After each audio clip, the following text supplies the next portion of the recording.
അന്ന നബിയ സല്ലല്ലാഹു അലൈഹി വസല്ലം ഖാൽ ഇന്ന الرفق لا يكون في شيء إلا زانه ولا ينزع من شيء إلا شانه.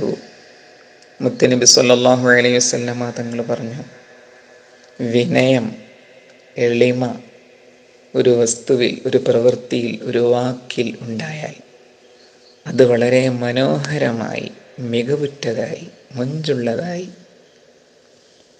എളിമത്തരം, തായ്മ ഒരു വാക്കിൽ നിന്ന്, ഒരു പ്രവൃത്തിയിൽ നിന്ന് എടുക്കപ്പെട്ടു പോയാൽ അത് വളരെ അലങ്കോലമായി, വികൃതമായി, മോശപ്പെട്ടതായി.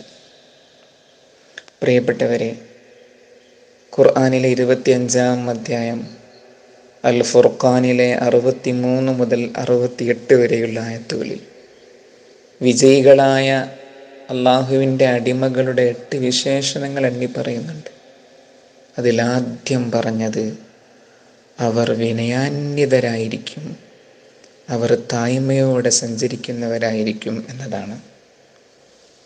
സൽസ്വഭാവങ്ങളിൽ മുഖ്യമായതാണ് തായ്മ.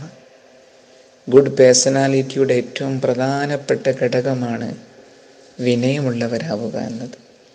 അല്ലാഹു സുബ്ഹാനഹു വ തആല നമ്മെ വിനയാന്വിതരിൽ ഉൾപ്പെടുത്തുമാറാവട്ടെ.